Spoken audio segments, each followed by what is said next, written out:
Hello everyone. तो आज हम आपके अपने इंग्लिश बाबा चैनल में पढ़ने वाले हैं सीबीएसई क्लास 9 साइंस का चैप्टर नंबर 5 जिसका नाम है the fundamental unit of life, या आप ये भी कह सकते हो कि ये क्लास 9 साइंस में बायोलॉजी का है चैप्टर नंबर 1। और आगे बढ़ने से पहले यहाँ मैंने अपना नंबर दे दिया है कॉल का भी और व्हाट्सएप का भी, जो है 8059041145 80 590 411 45। अगर आप मेरे साथ कनेक्ट करना चाहो, मुझे कॉल करना चाहो, व्हाट्सएप करना चाहो तो आप कर सकते हो। तो चलिए चैप्टर के नाम को समझते हैं। चैप्टर का नाम है the fundamental unit of life, यानी कि लाइफ की सबसे छोटी फंडामेंटल यूनिट क्या है। इस चीज़ को समझाने के लिए यहाँ पे मैंने एक डायग्रामेटिक रिप्रेजेंटेशन दिया है। यहाँ पे आपको एक ब्रिक दिखाई दे रही है यानी कि ईंट, और राइट साइड में आपको एक दिखाई दे रहा है घर। अगर मैं आपसे ये पूछूं कि ये जो घर है इसकी सबसे छोटी यूनिट बताओ, यानी कि इस घर में सबसे छोटी चीज़ क्या लगी हुई है, तो आप कहोगे सर ये छोटी छोटी ईंटों से मिलके बना हुआ है। That means one thing is very clear, this house is built of little bricks. काफ़ी सारी ब्रिक्स को मिला के ये घर बना है। The same way is about our body. Human body is also made of number of cells. जो काफ़ी सारी सेल्स को मिला के, छोटी छोटी सेल्स को मिला के बनती है ह्यूमन बॉडी। और देखो मैंने ह्यूमन बॉडी बनाई हुई है तुम्हारी गर्लफ्रेंड जैसी, देख रहे हो आंख मार रही है, लड़की आंख आंख आंख आंख मारे। ठीक है, इतनी बात क्लियर हो गई। अब आते हैं इसकी डेफिनेशन पे, क्योंकि एग्जाम में आएगा what is the definition of cell. Cell is the structural and functional unit of life. इसका स्क्रीनशॉट लेके रख लो मेरे भाई, बड़ा काम आएगा। और वीडियो को प्लीज लाइक कर देना अभी से।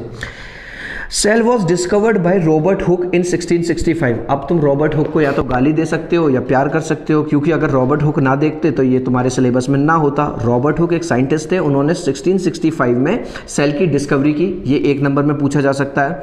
ही saw cells first time with his own design microscope.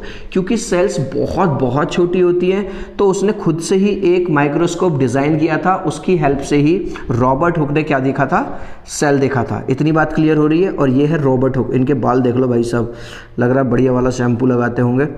A number of cells can work together to form tissues and organs. अब देखो काफ़ी सारी सेल्स मिलके क्या बनाती हैं, टिश्यूज बनाती हैं और ऑर्गन्स बनाती हैं। जैसे हमने यहाँ एग्जांपल दिया था, काफ़ी सारी ईंट मिलके क्या बनाती हैं, घर बनाते हैं। काफ़ी सारी सेल्स मिलके क्या बनाएंगी, फाइनली बॉडी बनाएंगी। एक एक चीज़ क्लियर हो रही है।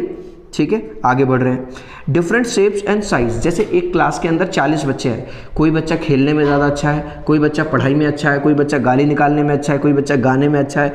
इन द सेम वे जो सेल्स हैं वो भी अलग अलग तरह की हो सकती हैं। जैसे यहाँ पे आपको दिखाई दे रहा होगा स्मूथ मसल सेल दिखाई दे रही होगी, अलग तरह की है। फैट सेल अलग तरह की है। जो ब्लड सेल्स हैं वो अलग तरह की है। बोन सेल अलग तरह की है। स्पर्म सेल्स आपको दिखाई दे रही होंगी, ठीक है, ये अलग तरह की हैं। ओवम अलग तरह का है। नर्व सेल अलग तरह की हैं। That means one thing is clear, that cells have different shapes and different size. अब एक क्वेश्चन मैं आप लोगों के लिए छोड़ जा रहा हूँ और देखूंगा कौन मुझे कमेंट सेक्शन में आंसर देगा। वो क्वेश्चन है, according to you largest cell in the living world. Largest cell कौन सी है इस लिविंग वर्ल्ड के अंदर, वो आंसर आपको देना है, मुझे कमेंट सेक्शन में बताना है। मुझे इंतजार रहेगा और देखूंगा कौन कौन बच्चे मुझे उस क्वेश्चन का आंसर करेंगे। अब हम पढ़ते हैं भैया टाइप्स ऑफ सेल के बारे में। मेनली सेल्स दो तरह की होती हैं on the basis of nucleus. Nucleus के बेस पर दो तरह की, नंबर 1 प्रोकैरियोटिक और नंबर 2 यूकैरियोटिक। अब प्रोकैरियोटिक सेल क्या होती है देख लो, पहले डायग्राम देखो उसके बाद समझाता हूँ। ये है प्रोकैरियोटिक ऊपर और नीचे की तरफ है यूकैरियोटिक। अगर आप मोटा मोटा डिफरेंस देखो तो प्रोकैरियोटिक पुरानी तरह की सेल है और यूकैरियोटिक नई तरह की सेल है। यूकैरियोटिक के अंदर हर चीज़ वेल डिफाइंड है, दिख रहा है हर चीज़। न्यूक्लियस अलग दिख रहा है, न्यूक्लियस अलग दिख रहा है, गोल्जी अपरेटस अलग दिख रहे हैं, जबकि इसके अंदर सारी चीज़ फैली हुई हैं। ये चीज़ अभी हम आगे एक्सप्लेन करेंगे और बेहतर तरीके से। चलिए आगे बढ़ रहा हूँ मैं। सेल थ्योरी समझ लो भाई, ये क्वेश्चन आता ही आता है, बहुत इंपॉर्टेंट है, एग्जाम में आएगा। What is cell and what is cell theory, बहुत इंपॉर्टेंट है।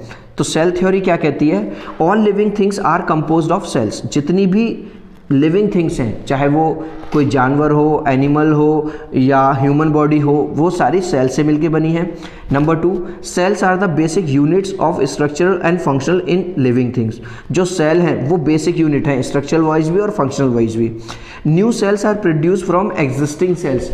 और जो नई सेल हैं वो पुरानी सेल से ही बनती हैं। ऐसा नहीं है कि नई सेल कहीं और से आते हैं। अरे भैया मम्मी पापा हैं तभी तो बच्चे हैं, और जब बच्चे हैं तभी तो उनके बच्चे होंगे। समझ गए बात को? अरे इतने तो तुम समझदार हो, मुझे पता बेटा, सारी बात पता है तुम्हें। ठीक है, अब हम बात कर लेते हैं टाइप्स ऑफ ऑर्गेनिजम्स की। Organisms on the basis of number of cells. देखो यहाँ पे हमने ऑर्गेनिजम्स को डिवाइड किया है 2 पार्ट्स में। Number 1 unicellular and number 2 multicellular. Uni, जब भी यूनी वर्ड आ जाए तो यूनी का मतलब होता है 1, एक ऐसा एनिमल जिसके अंदर एक सेल हो।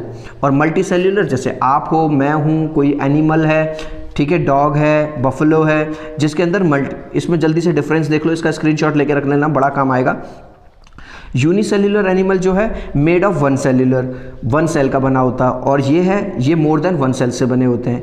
इसमें single cell performs all the functions. जो यूनिसेल्यूलर है उसमें हगने का, पादने का, खाने का, पीने का, ठीक है, रिप्रोडक्शन करने का, सारे काम एक ही सेल से होते हैं।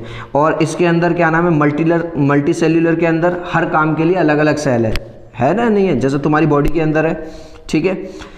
और इसका एग्जाम्पल है अमीबा, बैक्टीरिया, पैरामीशियम, और इसके एग्जाम्पल्स हैं ह्यूमंस, ठीक है। स्क्रीनशॉट लेके रख लेना। आई होप कि आपको हर चीज़ क्लियर हो रही है।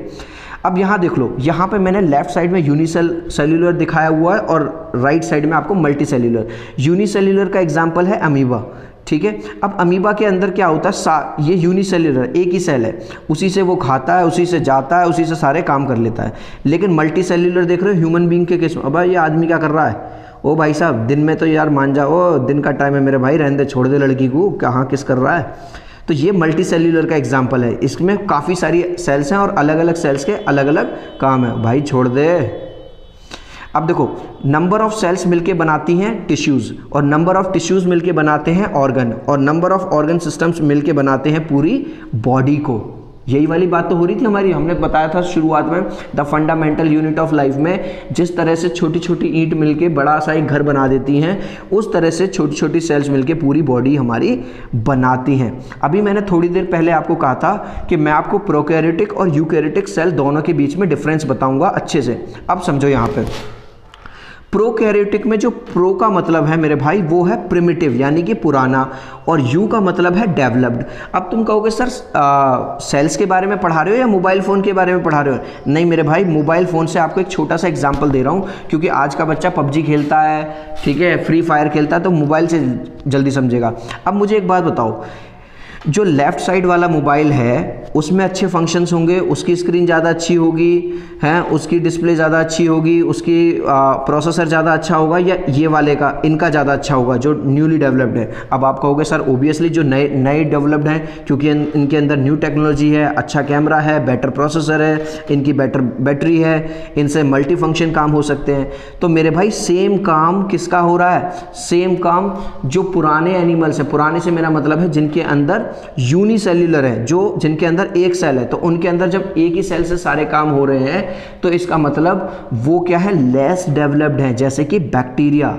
और अगर ठीक है, और अगर मैं यूकैरियोटिक की बात करूं तो यूकैरियोटिक का मतलब है मल्टीसेल्यूलर। समझ रहे हो?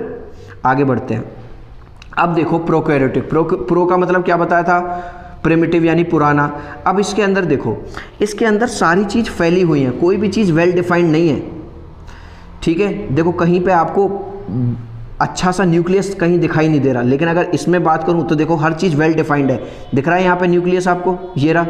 इसके अंदर देखो साइटोप्लाज्म अलग से दिख रहा है, राइबोसोम्स अलग से दिखाई दे रहे हैं, ठीक है, गोल्जी बॉडी अलग से दिखाई दे रही है, लाइसोसोम अलग से दिखाई दे रहे हैं, जबकि इसके अंदर भी वो सारी चीज़ है। यहाँ पे इस चीज़ को ऐसे समझो, ऐसा नहीं था कि कॉल इस वाले फ़ोन से नहीं हो रही थी, कॉल इससे भी हो रही थी, कॉल इससे भी हो रही थी, मैसेज इससे भी जा रहा था, मैसेज, लेकिन नए वाले फ़ोन के अंदर हर चीज़ वेल डिफाइंड है। व्हाट्सएप अलग है, मैसेंजर अलग है, फेसबुक अलग है, इंस्टाग्राम अलग है, ट्विटर अलग है। इसके अंदर भाई साहब केवल मैसेजिंग है, आई लव यू जानू भेज दिया और बस उनका इंतजार करते रहो, ना व्हाट्सएप चलेगा ना कुछ चलेगा। ऐसे ही प्रोकैरियोटिक और यूकैरियोटिक सेल्स हैं। प्रोकैरियोटिक मतलब पुरानी तरह की सेल्स हैं, और यूकैरियोटिक एक नई न्यू काइंड ऑफ सेल्स हैं, ठीक है। समझ में आ रहा है? इसमें हर चीज़ क्या है, वेल डिफाइंड है। अब प्रोकैरियोटिक सेल और यूकैरियोटिक सेल में थोड़ा सा डिफरेंस समझ लो, इसका स्क्रीनशॉट ले लेना, बहुत इंपॉर्टेंट क्वेश्चन है यार, 5 नंबर में ये क्वेश्चन जरूर आने वाला है आपके एग्जाम में। देख लो, they lack a well defined nucleus, इनके अंदर प्रोकैरियोटिक सेल के अंदर वेल डिफाइंड न्यूक्लियस नहीं होता। देख लो, बच्चा कहेगा कहाँ, देखो इसमें कहीं पे वेल डिफाइंड न्यूक्लियस दिखाई दे रहा है आपको? नहीं दिखाई दे रहा। लेकिन यूकैरियोटिक में आओ, देखो वेल डिफाइंड न्यूक्लियस दिखाई दे रहा है, ये रहा। तो प्रोकैरियोटिक के अंदर क्या होता है, वेल डिफाइंड न्यूक्लियस नहीं होता और यूकैरियोटिक के अंदर वेल डिफाइंड न्यूक्लियस होता है।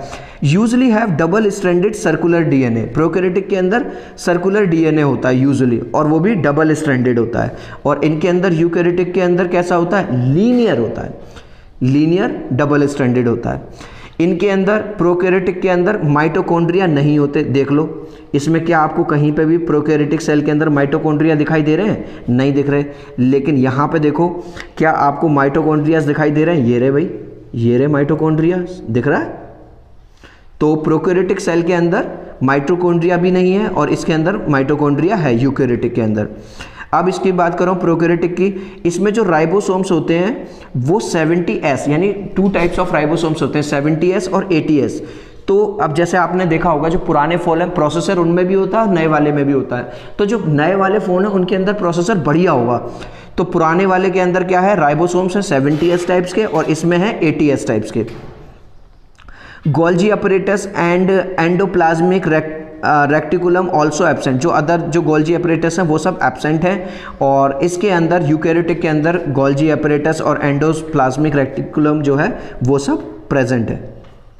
अब जल्दी से देख लो कि सिमिलैरिटीज़ क्या है बिटवीन प्रोकैरियोटिक एंड यूकैरियोटिक। भाई हमने डिफरेंस तो काफ़ी सारे देख लिया कि उसमें न्यूक्लियस है, इसमें न्यूक्लियस नहीं है, उसमें एक में माइटोकॉन्ड्रिया नहीं है, दूसरे में माइटोकॉन्ड्रिया है, ठीक है। लेकिन सिमिलैरिटीज़ क्या हैं, देखो दोनों के अंदर सिमिलैरिटीज़ ये हैं कि दोनों के अंदर प्लाज्मा मेम्ब्रेन है, दोनों के अंदर साइटोप्लाज्म है, दोनों के अंदर राइबोसोम्स हैं और दोनों के अंदर ही डीएनए है, ठीक है।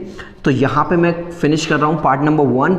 मैं इसका एपिसोड नंबर 2 लेके आऊँगा आपके लिए बहुत जल्दी। आई होप कि मेरा जो तरीका है आपको पसंद आया होगा। अगर इंग्लिश बाबा चैनल पे मेरे भाई पहली बार आए हो तो चैनल को सब्सक्राइब कर लो। मेरा नंबर लिख लो 8059041145 80 590 411 45। और जब भी आप क्लास 9 का कोई भी चैप्टर सर्च करो, अगर आपको इंग्लिश का चैप्टर चाहिए चैप्टर 1, तो आपको लिखना है the fun they had by English Baba. The fun they had के क्वेश्चन आंसर चाहिए तो आपको लिखना है the fun they had question answer by English Baba. और अगर आपको हिस्ट्री का जैसे द फ्रेंच रेवोल्यूशन चाहिए तो आप लिखोगे the French revolution bye English Baba YouTube में सर्च बार में। इस तरह से आपको जो भी टॉपिक चाहिए बस उस टॉपिक का नाम लिखो और आगे लिख दो बाय इंग्लिश बाबा, आपको सब चीज़ मिल जाएगी।